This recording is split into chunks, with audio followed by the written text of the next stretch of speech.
Boa noite, gente. Bom demais estar aqui. Que bom que você voltou. Está sendo um tempo bom. Tive mais tempo para descansar aqui do que nos últimos 3 meses, então estou grato a Deus também por esse tempo. A gente não para quando está em casa, vocês sabem como é. Quando você vai para um evento como esse que vai ter lá em Caldas Novas, você também descansa mais, aproveita mais. A programação sempre é leve, tem tempo para relaxar, para descansar. As crianças têm bastante coisa para fazer, então dá tempo para os casais conversarem bastante. Eu sugiro que deixe as DRs para casa, aproveita o hotel, aproveita o espaço, né? Tem gente que quer resolver tudo no retiro de casais. Pelo amor de Deus, gente, pega leve. Aproveita que está fora de casa, não precisa cozinhar, não precisa, curte um pouquinho, né? Então vai ser um tempo especial lá também. E eu sempre fiquei impressionado com esse encontro lá de Caldas Novas, desde que eu conheci. Uma primeira vez não foi em Caldas Novas, foi aqui perto, já está aí, né? Eu demoro para lembrar dos nomes. Mas naquele tempo, e na verdade até hoje ainda, eu tinha dificuldade de levar um grupo de casais desse tamanho lá da igreja para qualquer evento de casais. Hoje nós temos eventos regulares na igreja. Hoje mesmo a gente teve uma noite de renovação de votos, então foi bem uma noite, foi assim fim de tarde, e a gente tem tido um encontro de casais todos os meses agora na igreja, sempre no sábado, 18 horas, porque para o povo ir dormir cedo, para dar tempo de sair, comer uma comidinha num bom restaurante, aproveitar bem o tempo, e ainda está inteiro no domingo, né? Se a gente faz programação no sábado muito tarde, aí no domingo dá uma preguiça de sair de casa, né? Então a gente faz mais cedo, e esses eventos que nós temos lá, eles são sempre muito grandes, mas quando a gente sai, cai bastante. Um dia a gente vai funcionar tão bem quanto vocês, e enquanto não chega lá, eu continuo olhando para aquilo que vocês fazem, aproveitando. Eu vi aqui, quase que eu faço a minha inscrição, mas não tinha como fazer. Eu acho que até acabar aqui, essas vagas aí, só 6, já vão ter ido embora. Achei que nem valia a pena anunciar 6 vagas, fala que tem 20, mas só tem 6, já deu ruim, até que eu vou descobrir onde é que eu faço a inscrição, eu provavelmente já vou ter perdido. E o Estevão realmente vai ser um tempo especial, ele tem características muito pessoais, mas eu tenho certeza que vocês vão aproveitar bem esse tempo. Eu sei que o microfone está muito alto, não é que está muito alto, está bem alto para mim, mas eu acho que é aqui no retorno, para vocês aí, tá bom? Então, se puder tirar um pouquinho do retorno aqui, para não ficar com a sensação que eu estou brigando com vocês, eu vou ficar muito grato. Mas se não tirar também, ninguém vai saber se tirou ou não, e eu não vou falar mais no assunto, vai ficar tudo certo. Nós estamos falando sobre famílias que se voltam para o Evangelho, um retorno para o Evangelho. E o que é o retorno para o Evangelho? A gente vive num tempo em que as famílias têm outras ideologias, não é mais o que a Bíblia diz. Eu fico muito impressionado, porque quando a gente olha para aquilo que as famílias supostamente cristãs acreditam, tem muita coisa que não tem nada a ver com o Evangelho. A gente acostumou com algumas coisas. Eu lembro de coisas que eram escandalosas, que hoje são normais. Quem é mais velho lembra do tempo que não podia ter cenas de sexo na TV brasileira. Não podia. Era uma época de censura e tal, mas não podia. Aí depois passou a ter um horário que podia, mas não podia ter cenas de nudez. depois passou a poder ter cenas de nudez. E agora pode qualquer coisa. E quando começou esse negócio de entrar algumas coisas, era um escândalo. Saía nos jornais, as pessoas falavam na rua, as famílias reclamavam. Agora as famílias assistem tudo juntas e ninguém liga. Não estou dizendo que todo mundo faz, mas assim, não tem mais grande novidade. Eu lembro de famílias cristãs recomendando para outras famílias irem assistir filmes no cinema, e são filmes feios, assim, que os nossos avós teriam, assim, infartariam se imaginassem que os netos iam ver aquilo. Nós acabamos sendo influenciados por outras forças que não o Evangelho. E nós só vivemos o Evangelho quando nós vivemos Jesus. E é por isso que a minha pergunta é: o que acontece quando Jesus entra na vida da sua família? E eu estou trabalhando com a ideia de Apocalipse 3:20, que diz: eis que estou à porta e bato, é Jesus dizendo.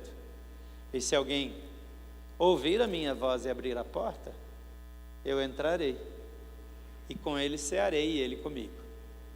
Quando a gente entende esse desejo, esse movimento de Jesus em nosso favor, a gente começa a perceber o interesse e o amor dele. Porque o que você tem que Jesus precisa?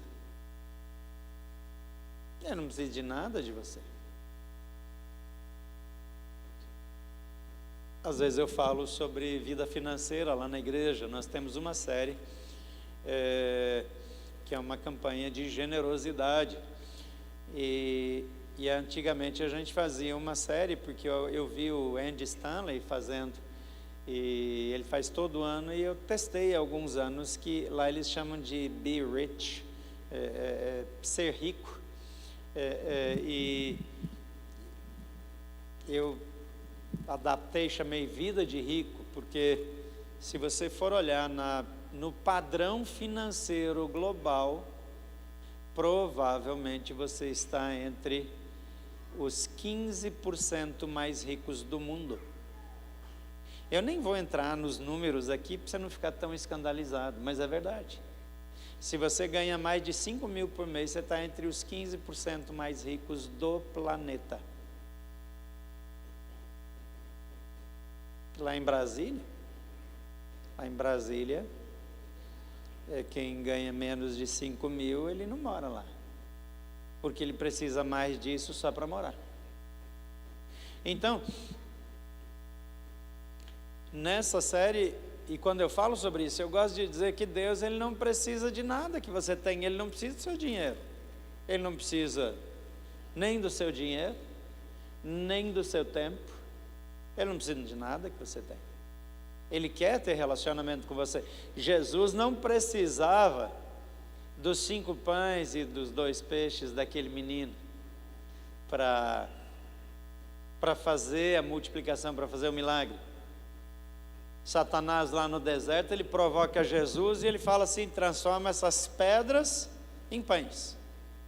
Por que Jesus falou? Porque ele sabia que Jesus podia transformar a pedra em pão. A provocação não era testar se ele podia, era levar ele a fazer algo. A tentação era levar Jesus a usar um recurso que ele tinha para cumprir a sua missão em benefício próprio. Depois você pensa um pouco nisso. O desafio, a tentação não era só comer. A tentação era usar algo que o Pai concedeu com o propósito de cumprir a missão em benefício próprio. Então deixa eu falar um pouco sobre isso. Toda vez que você usa algo que Deus te deu para o cumprimento de uma missão, para qualquer outra coisa que não um propósito para o qual você deu, você caiu na tentação do diabo. Simples assim. Mas Jesus não embarcou nessa. Mas quantas vezes eu embarco? Quantas vezes eu faço aquilo que eu não deveria fazer, ou eu deixo de fazer aquilo que eu deveria fazer, com aquilo que eu recebi com um propósito específico. Porque nem sempre eu sou completamente fiel. A volta para o Evangelho nada mais é do que retornar para o princípio. É voltar a viver aquilo que eu deveria viver sempre. E hoje eu quero dizer que quando eu ouço a voz de Jesus e abro a porta, Ele organiza a minha agenda. Daí já parece que eu perdi o foco, porque o que a agenda tem a ver com isso? A agenda tem a ver com prioridades. O que realmente é importante para você? Eu gosto de dizer que você sabe ou você revela o que é importante para você quando você olha para a sua agenda e para o extrato do seu cartão de crédito, para o seu extrato bancário. Simples assim. Aquilo que é mais importante para você ocupa mais tempo na sua agenda. Aquilo que é mais importante para você ocupa mais recursos do seu orçamento. Aquilo que realmente é importante, você faz.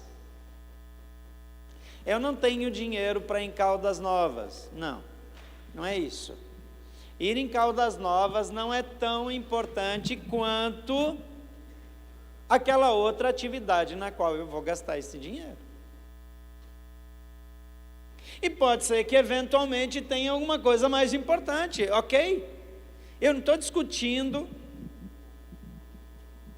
eu só estou informando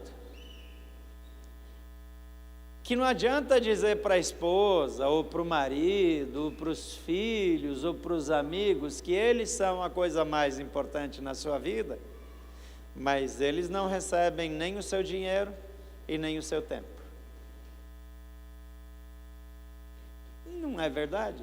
Você pode até estar se enganando a si mesmo, mas não dá para ser literal. Digamos que você gira um negócio, e o seu negócio, ele requer que você faça investimentos financeiros altos, mais do que você gasta com a sua esposa, por exemplo. Não é disso que eu estou falando. Eu estou falando que daquele dinheiro que você retira para si, do seu investimento, não estou falando daquilo que você reinveste para a sua família, eu não estou falando da prestação da sua casa, eu não estou falando da manutenção do seu negócio, eu estou dizendo, o dinheiro que você retira e que você vai gastar, para onde ele vai? Isso aponta o que é mais importante na sua vida. Quando você tem um tempo livre para gastar com o que você quiser, porque assim, seres humanos normais têm horas de trabalho que eles precisam ficar no trabalho. Eu trabalho de 12 a 15 horas por dia, às vezes mais.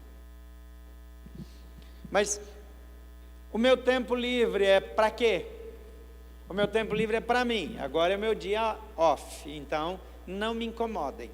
Eu vou dormir até a hora que eu quero, eu vou assistir Netflix, eu vou rolar vídeo no TikTok. Os mais velhos não gostam de TikToks, acho que é coisa de adolescente. Tem alguns mais velhos como eu que gostam. O que você faz no seu tempo livre? A agenda é sua?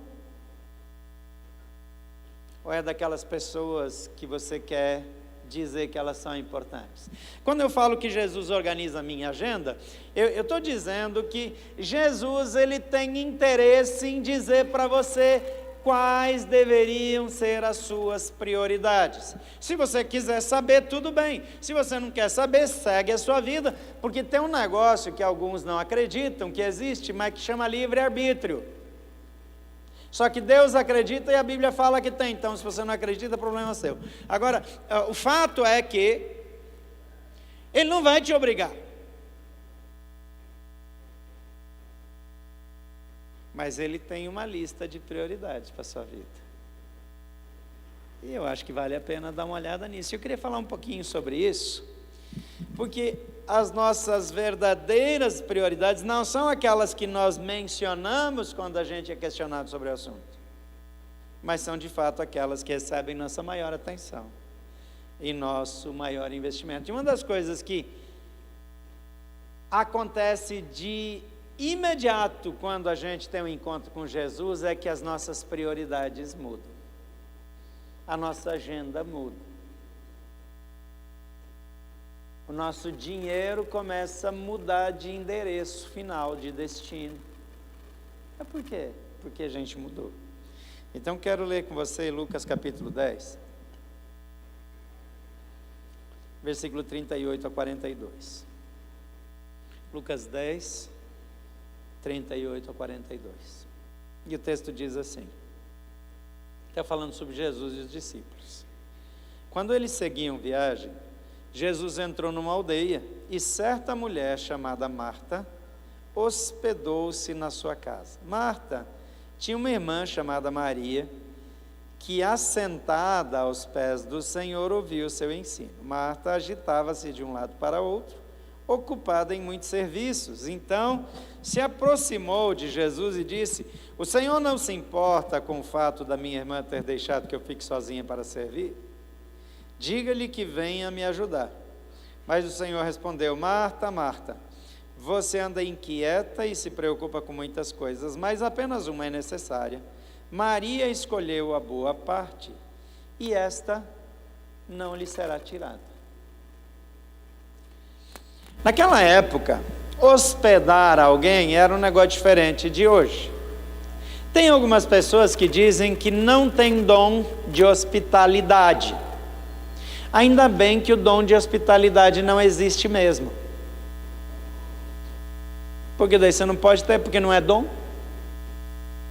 Eu sei que tem uns cursos de dom aí que são semi-bíblicos, que apresentam o dom de hospitalidade. Eu não vou dizer que é uma heresia, eu só vou dizer que não é bíblico, você chama como você quiser, porque não é. Você não acha nenhum único versículo, nenhuma sugestão na Bíblia que o Espírito do Senhor tomou alguém e lhe concedeu o dom da hospitalidade. Não existe. Existem outros dons que podem ter hospitalidade como efeito colateral. Dom de ajuda, ou de serviços, pode ser que você tem alegria de hospedar, porque você tem esse dom. Mas o dom da hospitalidade, como saiu naquela lista lá, que veio da Willow Creek, nos anos 80, naquele modelo de... esqueci até o nome, alguma coisa ministerial, que veio lá da Willow. Aquilo não é bíblico, simplesmente. Eles têm uns textos, mas eles não falam de hospitalidade. Mas tem uma coisa, a Bíblia tem um mandamento de hospitalidade.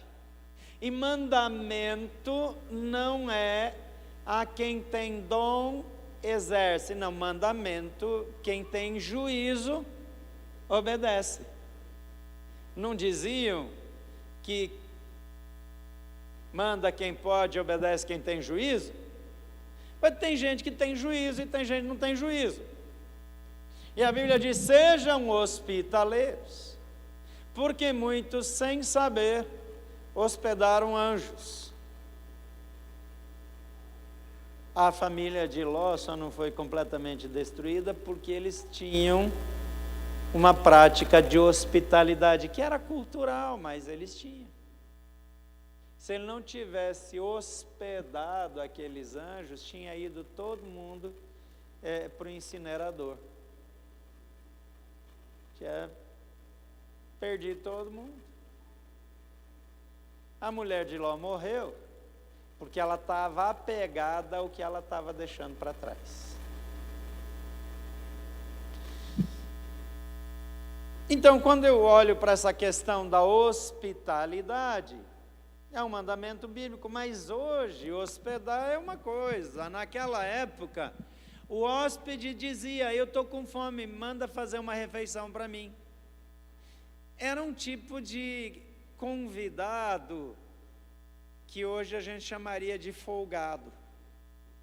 Sabe aquela visita que traz duplo prazer, uma vez quando chega e outra maior ainda quando vai embora? Tipo isso, porque naquela época ele era tratado como quem chegava dizia o que queria comer: mata uma ovelha para mim. Vai comprar uma ovelha você, infeliz, está achando que você está no hotel? Quer dizer, a gente não gosta desse tipo de coisa, mas naquela época era assim. Bom, dito isso, imagina hospedar Jesus, que encrenca que era. Porque hospedar Jesus, ele vinha com pelo menos mais 12. Eu lembro que uma época, a gente estava no começo do ministério numa igreja em Bento Gonçalves, lá no Rio Grande do Sul, na Serra Gaúcha. E a gente andava apertado de dinheiro, porque a igreja era pequena, assim, a vida não estava fácil. E daí vieram uns amigos nos visitar, eles eram nossos amigos, era bom de receber amigos. Só que eles tinham o hábito de trazer os amigos deles, que a gente nem conhecia junto. E eu não ficava muito feliz, porque já estava apertado. Aí ele trazia um povo que a gente não conhecia, e às vezes era um povo folgado. Porque eu não sei você, mas eu não gosto muito de gente folgada. Eu tenho problema. Se a criatura é folgada, eu fico com bronca. Eu julgo, eu entro em pecado, eu depois tenho que pedir perdão. Porque você não está achando que eu peco menos que você, né? Eu peco, eu peco, mas peco direito. Eu julgo feio daí, o folgado. Eu já falo mal dele para minha mulher e tal. Aí já é pecado de julgamento, depois da maledicência. Eu peço perdão, gente, eu estou tentando melhorar, tá? Então, mas eu estou avisando, caso você vá para minha casa, para você não ser tão folgado, porque daí eu vou ficar feliz com você, só vou falar bem de você. Então, falando sério, o texto diz que Marta levou, recebeu, hospedou Jesus na casa dele. Mas o texto não lembra que com ele foram mais 12. E onde Jesus estava, havia mais uma renca de gente que andava atrás dele. E aí como é que você dá de comer para 12 ou para 13, contando com Jesus, mais o povo da família, mais os que trabalhavam lá, e deixa os outros que estão lá olhando na janela sem dar de comer também? Então era um investimento. Porque eu, quando era criança, eu cresci na roça, quando vinha visita, matava um boizinho, matava um bezerro, matava um boi, matava um porco também, para ter comida para todo mundo. Eu achava certo, porque eram os dias que a gente comia melhor. Quando tinha visita, era o tempo que a gente comia melhor, tinha sobremesa. A gente podia comer junto com os outros, a mãe fazia, abria aquelas latas de doce, que quando não tinha visita não podia comer. E a gente ficava falando: mãe, não vai servir o doce para visita? Era a nossa oportunidade. Isso me lembra a história de um menino, que ele gostava muito de doce, mas ele não podia comprar. E ele passava todo dia, quando estava indo para a escola, ele passava na frente de um armazém, sabe aqueles armazéns do interior de antigamente? E ele botava umas latas de melado na frente da porta, assim.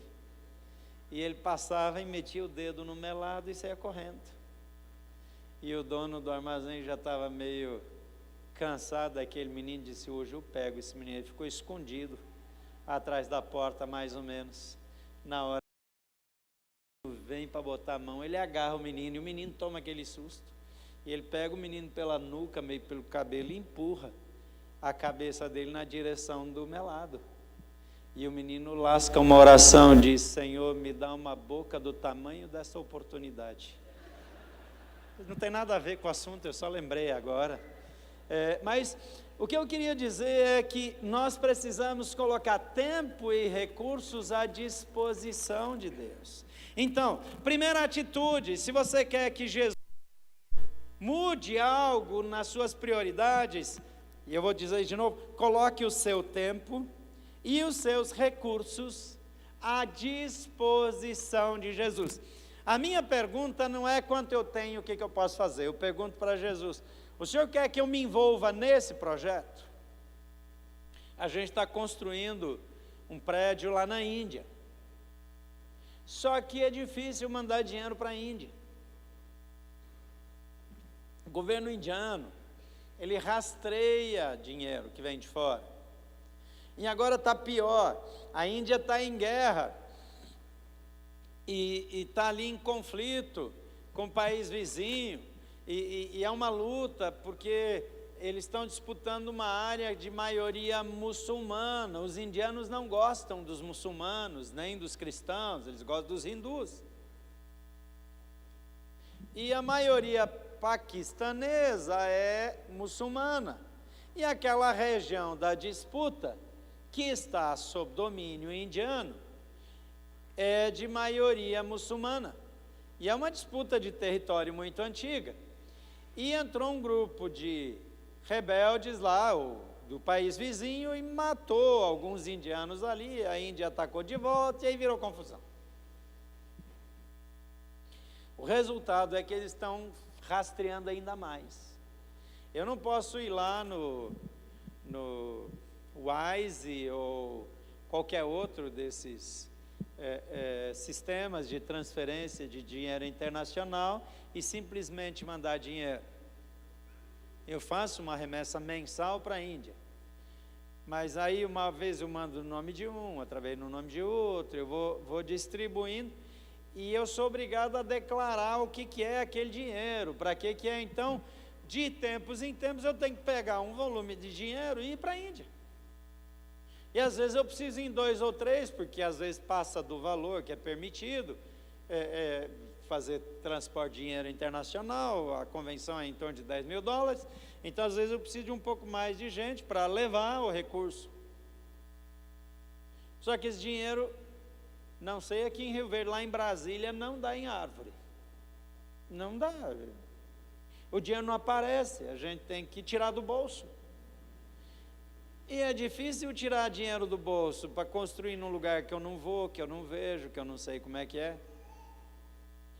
Então eu ajudo as pessoas, encorajo as pessoas a perguntarem para quem sabe tudo. Eu falo: pergunta para Jesus se você deve ajudar. E caso a resposta seja sim, com quanto você deve ajudar? Porque ele é a fonte. Então, se ele me diz que eu devo fazer determinado investimento, eu vou fazer, porque aquilo virou prioridade para mim. Então eu volto a repetir: coloque o seu tempo e os seus recursos. Quando eu vou para a Índia, eu preciso aí de 15, 16 dias, porque eu não posso ir para a Índia e ir direto para o projeto. Eu tenho que ir para a Índia e eu tenho que andar um pouco na Índia para dar cara de turismo. Porque se eu entro na Índia e vou sempre no mesmo lugar, e a região que estão os nossos projetos não é uma região turística, então eu preciso ir para a Índia e fazer turismo. Pensa no castigo que é fazer turismo. Mas eu suporto por amor a Jesus, assim, eu faço um esforço. Uma outra coisa que é importante fazer é fazer compras. Eu tenho que gastar algum dinheiro no comércio para parecer turista. Eu falo: Jesus, mas eu vou ser mesmo obrigado a comprar as coisas que eu tenho vontade? Às vezes, aquilo que Jesus manda fazer são coisas que a gente gosta. Mas às vezes eu aproveito essas compras, em vez de comprar coisas para mim, eu compro coisas para deixar lá para o pessoal. Aliás, não conheço lugar melhor de comprar que a Índia. Começa a pensar 2 vezes. Esse negócio de comprar nos Estados Unidos já foi com o preço do dólar. Agora o negócio é a Índia. É bom demais. Mas o meu orçamento não cabe em todas as minhas viagens. Então eu pergunto para Jesus, para onde eu devo ir? Quanto eu devo gastar nisso? O que eu tenho que parar de fazer para poder fazer aquilo?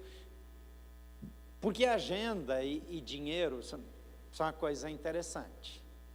Você não pode só acrescentar despesa no seu orçamento. Se você coloca um gasto novo, você tem que colocar um corte novo. O dinheiro que antes ia para cá, agora vai para cá. Só que tem gente que só coloca a despesa. A conta não fecha. É a mesma coisa a agenda. Eu decido que todo dia eu vou caminhar, tá bom? Ah, mas só vou conseguir caminhar se eu for caminhar às 5 horas da manhã, tá bom? Vou caminhar às 5 da manhã. Mas eu só consigo ir para a cama às 3 da manhã. Então antes você dormia até às 7, das 3 às 7. Agora você vai dormir das 3 às 4h59. Para ter 1 minuto para botar uma roupa e sair correndo. Com bafo de onça mesmo, porque não dá tempo de escovar o dente, senão você não caminha. Aí, não é possível. Você tem 24 horas e quer saber, todo mundo só tem 24 horas. E talvez você diga que na sua agenda não dá para fazer as coisas, como é que tem outro que faz? Chama gestão de tempo. Gestão de tempo e gestão de finanças. Tem gente que tem habilidade para fazer isso, tem gente que não tem, mas sabe quem tem uma super habilidade? Chama Jesus Cristo de Nazaré. Então ele entra na minha vida, ele entra na minha agenda, ele entra no meu orçamento, e ele não vai me dando despesa. Quando ele me dá uma despesa, ele me dá o recurso. Se ele me dá uma tarefa, ele me dá condições de realizar. Se está sobrecarregado, é porque você está fazendo coisa que não deve. Versículo 38 diz: eles seguiam viagem, e Jesus entrou numa aldeia, e certa mulher chamada Marta hospedou-o em sua casa. A primeira coisa que chama a minha atenção é que o texto diz, certa mulher. Não falou Marta de Betânia. Não cita ela como alguém conhecido. Certa mulher chamada Marta. Podia chamar qualquer coisa. Ela não tinha uma proeminência, ela não tinha evidência. Ela era uma certa mulher. Naquela época, quem liderava a casa eram os homens. Mas nessa casa, quem liderava era Marta. Ela tinha um irmão chamado Lázaro. Ela tinha uma irmã chamada Maria. Lázaro, ele era tão apagadinho que ele nem entrou na conta na primeira descrição. Ele é igual aquele goleiro que pulou para o lado errado e a bola foi para o outro, o povo disse que não saiu nem na foto. Esse foi Lázaro, ele não apareceu nem na narrativa. Ele vai aparecer depois que ele fica doente e morre. E Jesus ressuscita ele, ele ficou famoso. As pessoas iam lá para ver o cara que tinha morrido e que ressuscitou.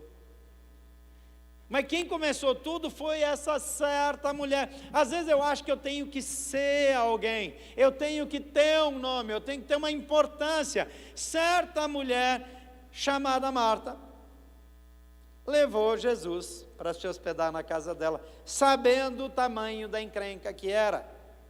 Marta usa a sua liderança para incluir Jesus na vida da sua família. A vida de Maria e de Lázaro foram fortemente impactadas por Jesus, mas Marta abriu a porta.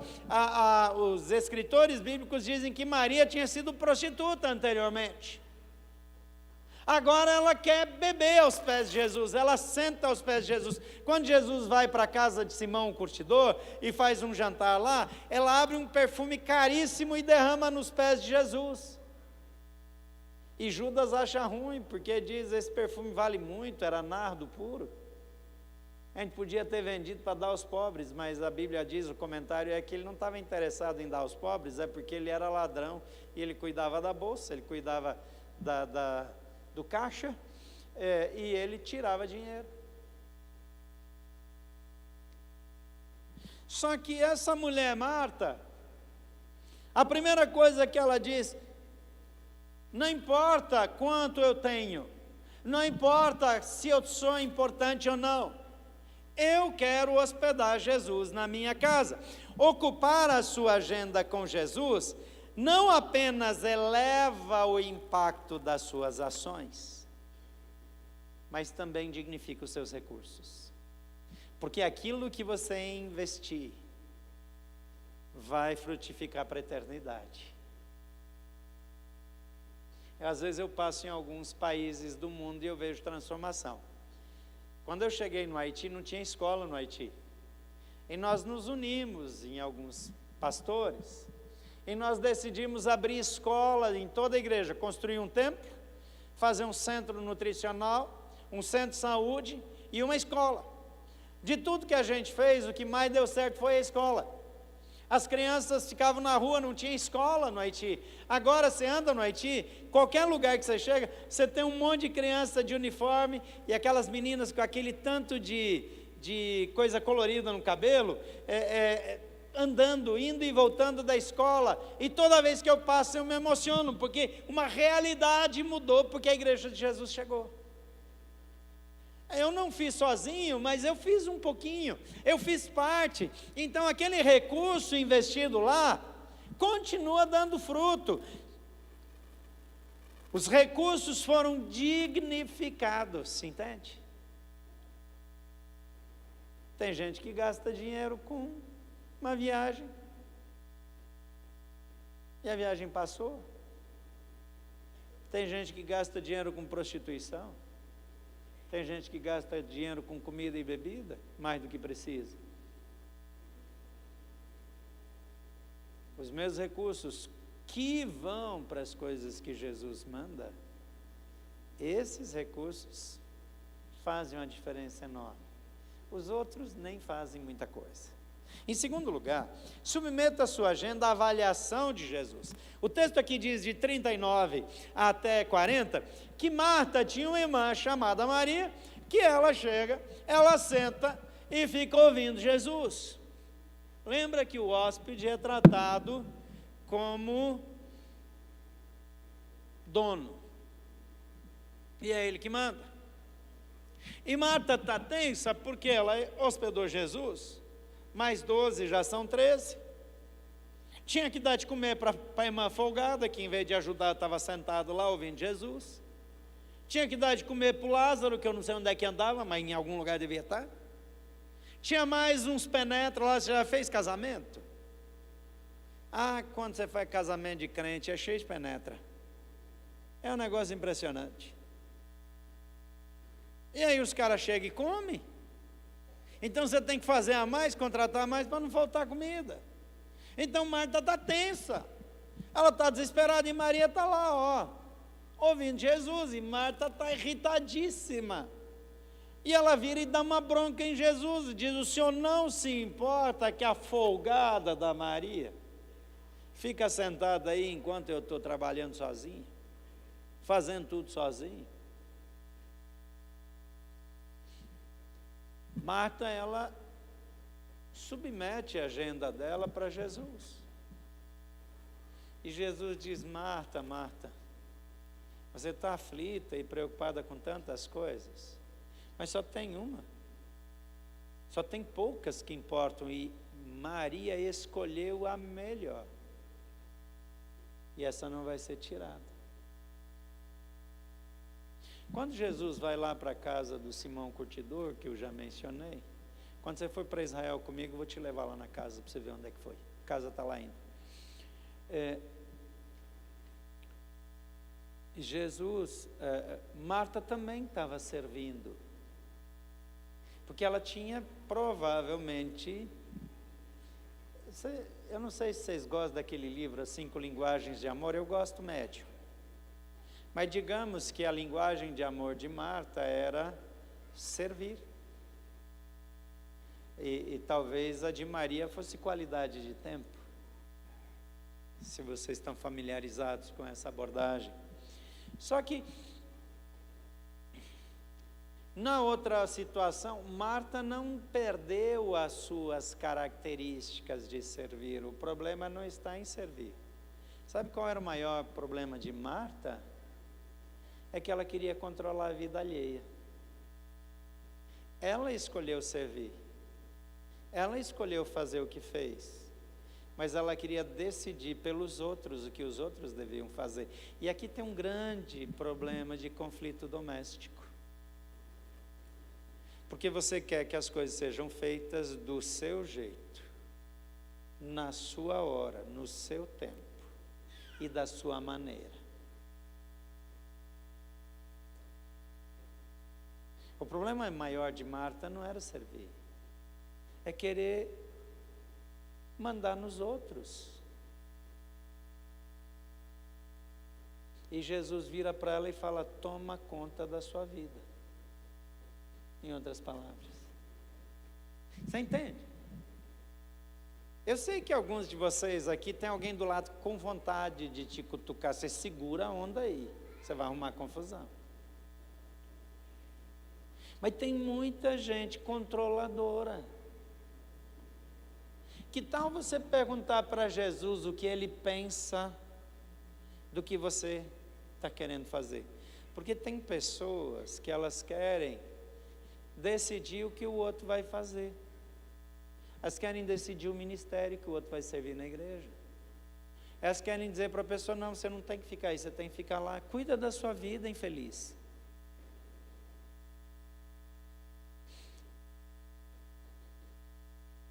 Eu sou pastor, tem gente que quer me dizer o que eu tenho que pregar.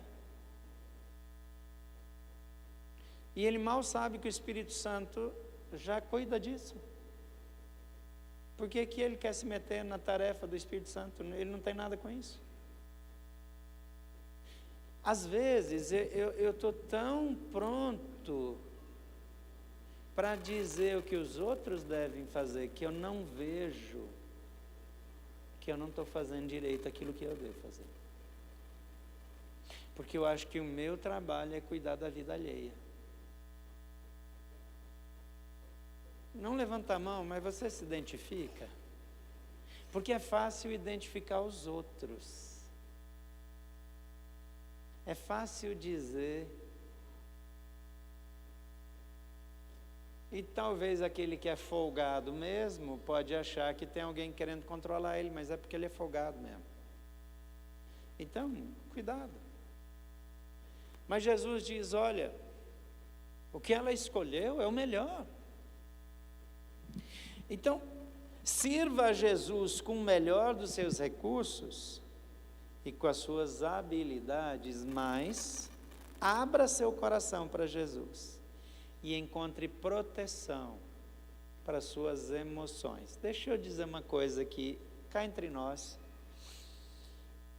As pessoas que são mais duras com os outros são as pessoas mais sensíveis em relação ao que os outros dizem para elas. Eu vou repetir para você não ter dúvida. A pessoa que é mais casca grossa com os outros, está mais claro assim? O português melhorou? Quanto mais casca grossa para lidar com os outros, mais dodói para aquilo que os outros falam para ela. Verdade ou não, gente? Tem gente com medo de concordar, mas disfarça aí e concorda. Por quê? Porque eu mantenho meu foco nos outros. E muitas vezes é resultado de um coração ferido, que está o tempo todo se protegendo. Então agride logo, ataca primeiro. E isso dentro de casa é um caos.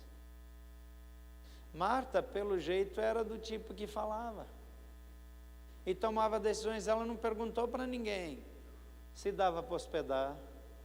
Ela não fez uma reunião para consultar se ia ter gente. Ela não parou para pensar se tinha mão de obra.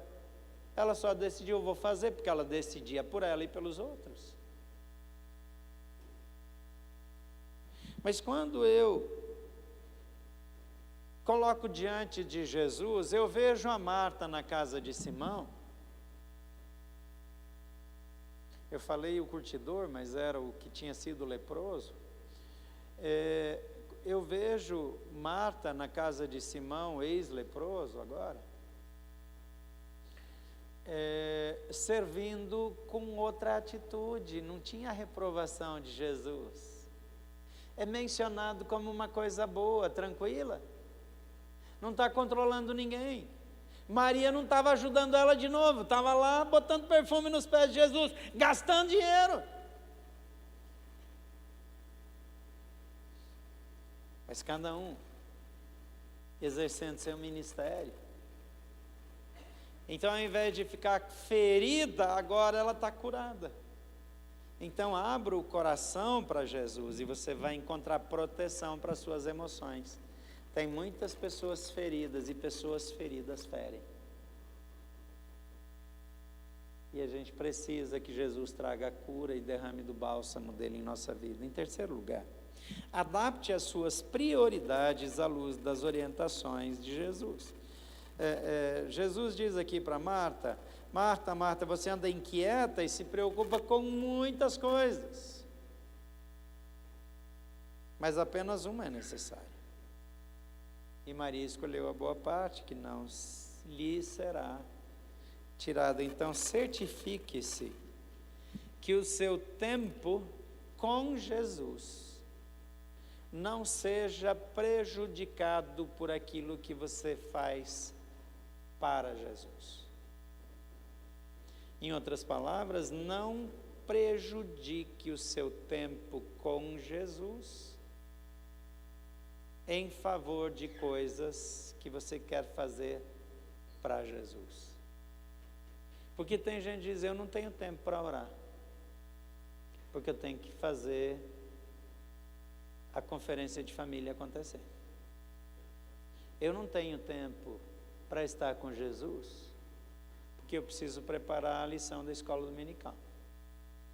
Eu não tenho tempo para Jesus.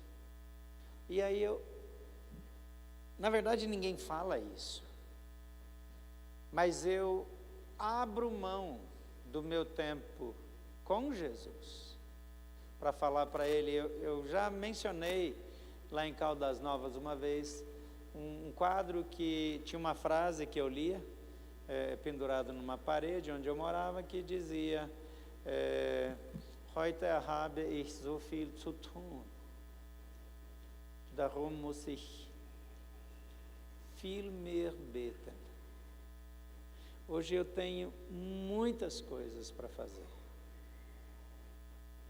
por isso eu preciso de mais tempo de oração. Atribuído a Martin Luther.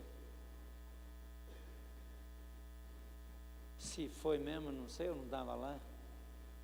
Mas a qualidade do meu tempo com Deus não pode ser negociada. E lembra que Jesus diz: eu entrarei, cearei com Ele. E é interessante, hoje de manhã, eu saí com Dietmar e nós fomos levar umas coisas lá na loja, e de lá a gente passou na casa de um cidadão aí épico, que eu nunca mais vou esquecer. Eu não vou mencionar o nome dele, porque quando eu faço bullying eu não gosto de falar nome. Mas nós chegamos lá e o Dietmar decidiu que a gente ia almoçar lá quando entrou, mas ele nem convidou. Mas a gente sentou para comer, porque ele falou assim: eu estou com um problema aqui no fundo de casa, vem aqui, vamos ver se vocês conseguem me ajudar a resolver. Para mim isso já foi um convite, eu já fiquei à vontade. Chegamos lá, ele estava com carne na churrasqueira. E eu acho que esse negócio de carne na churrasqueira é um negócio espiritual, sabe? Eu sinto que quem convida os outros para um churrasco é uma pessoa que anda mais com Jesus do que alguns outros. Que acho que a Bíblia fala que o aroma do sacrifício chega no céu e tal. Deus se satisfaz com o cheiro e eu gosto da outra parte. Então lá ficamos nós batendo papo. E eu entrei numa casa que eu nunca tinha entrado. Eu comi à vontade num lugar que eu nem sabia que existia, com uma pessoa com quem eu tinha falado uma vez na vida. E saí de lá com a sensação que nós somos amigos há muito tempo. Você sabe como é que é? Esse é o poder de sentar à mesa. Quando você senta à mesa com alguém, você entrou na intimidade. Você sentou, você não está em pé na porta. Você não comprou um espetinho no cara que vende espetinho de gato da esquina. E você pegou ali e foi comendo no carro, pingando gordura na roupa. Não, você sentou à mesa. E aí eu já sei um pouco da história dele, eu já sei um pouco da história da conversão, eu sei coisas da vida dele que talvez alguns de vocês que são da mesma igreja não sabem. Por quê? Porque eu sentei à mesa e comi. E nem foi bem na mesa, eu só sentei e comi. E Jesus, ele diz, eu quero entrar e sentar à mesa com você. E aí eu encho a minha vida e a minha agenda de 1 milhão de coisas e eu preciso terminar, que eu senti que já tem um povo orando para eu parar logo. Tem coisa que assim o Espírito Santo conta para a gente. Parece que tem um jantar depois, uns negócios aí, deve ter gente com fome. Mas deixa eu falar um negócio para você. Tempo à mesa é tempo de qualidade.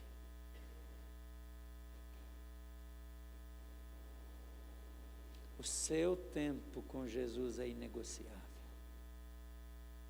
Você quer ter uma família que funciona? Você quer ter um negócio que funciona? Você quer ter relacionamentos que funcionam?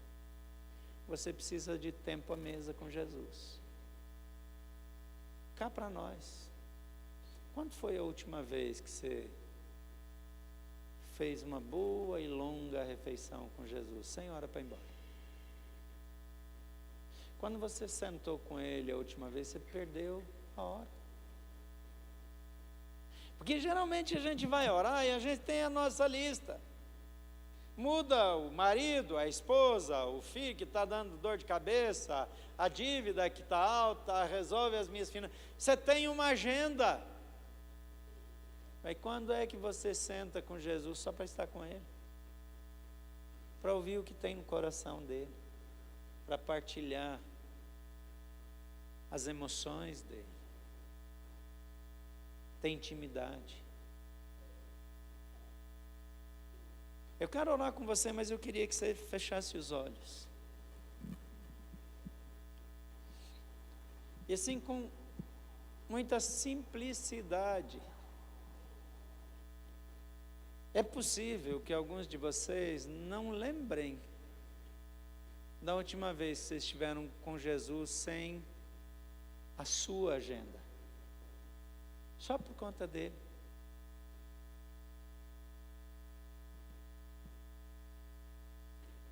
Embora Marta tivesse incomodada com a atitude de Maria,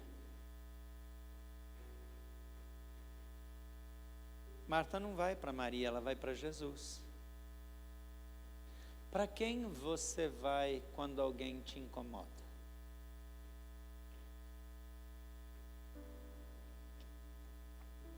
Com quem você fala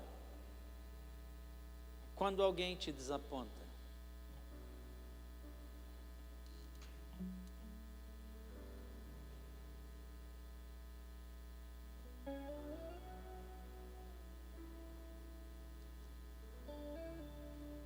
Com quem você conversa quando alguém te trai?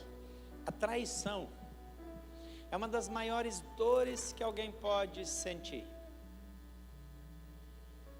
Quando eu penso em traição, eu lembro de Paulo falando da ceia, e ele começa dizendo assim: o que recebi do Senhor é o que eu também transmiti a vocês. O Senhor Jesus, na noite em que foi traído, tomou o pão. Ele começa pela traição, porque você nunca é traído por um inimigo, você é traído por alguém de casa, por alguém que você ama, traído por um amigo. Por isso a traição é a maior das dores que alguém pode sentir. Jesus foi para a cruz. Ele não diz na noite que antecedeu a crucificação, na noite que antecedeu o início da tortura, na noite em que ele foi açoitado, exposto, humilhado, e diz na noite em que foi traído. Para quem você vai quando você se sente traído? Alguns vão procurar pessoas para falar mal daquele que o feriu. Alguns procuram a pessoa para agredi-la. Mas Marta foi para Jesus. A sua inconformação foi resolvida com Jesus.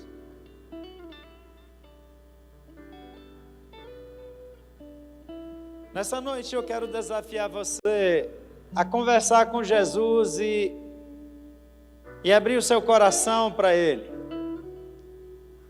E confidenciar as suas dores, suas frustrações, seus problemas. Essa noite eu quero encorajar você a falar das suas decepções, das traições, e dizer: Jesus, muda a minha agenda, mexe nas minhas prioridades, transforma as minhas emoções. Espírito Santo de Deus, nessa noite ajuda filhos, filhas, famílias, amigos, viúvos, solteiros, casados, a fazerem ajustes nas suas prioridades à luz das tuas instruções. Eu oro, Senhor Jesus, para que o Senhor interfira nos relacionamentos, que o Senhor derrame habilidade, capacidade de perdão, de recomeço, que o Senhor derrame do teu bálsamo sobre aqueles cujo coração está ferido. Eu oro, Senhor, para que a tua boa mão venha sobre os teus filhos.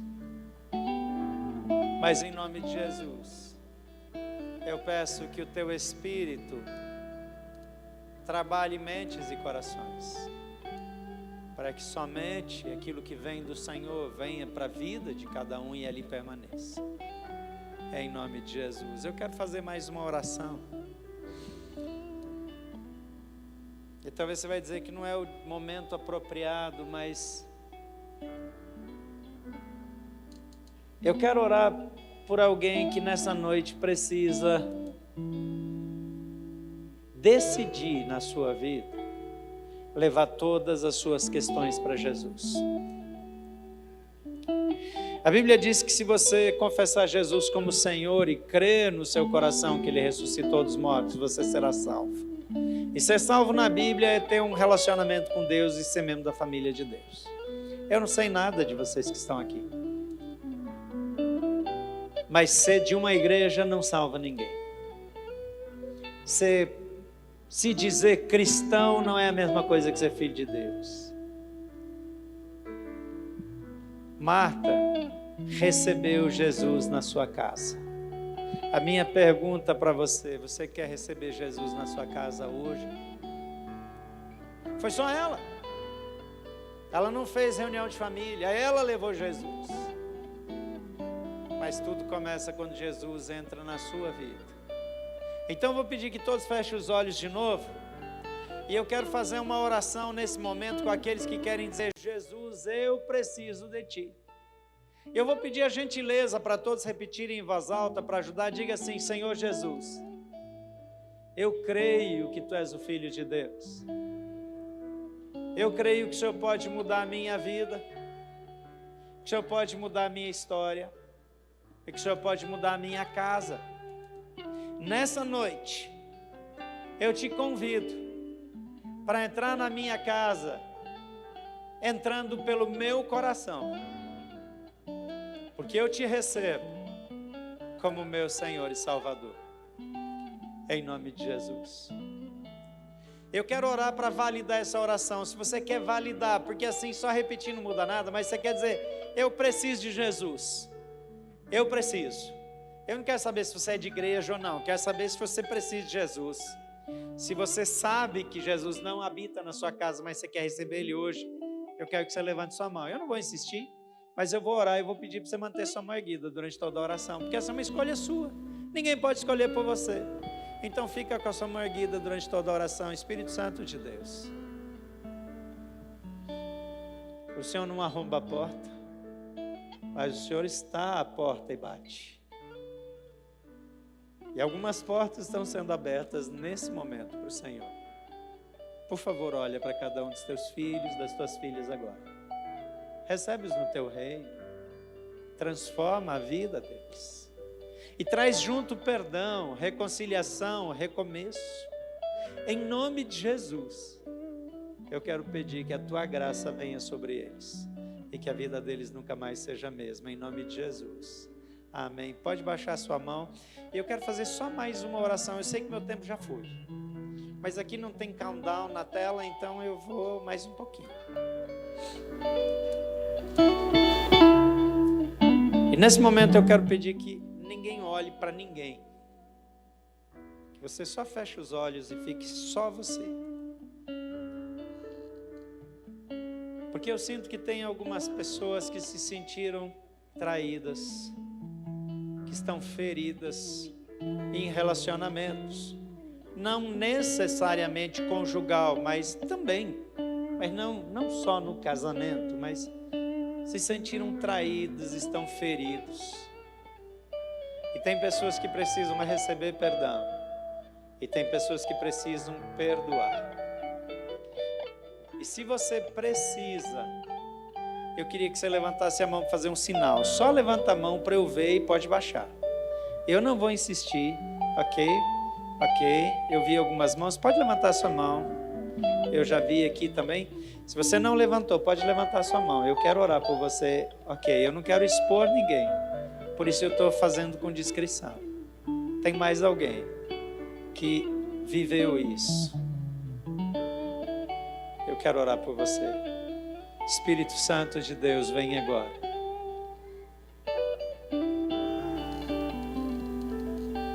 Não há ninguém que possa mudar e transformar o coração. Não há dor que se compare à dor da traição. E nem sempre a decisão de perdoar é suficiente para ajudar a gente a prosseguir. E eu sei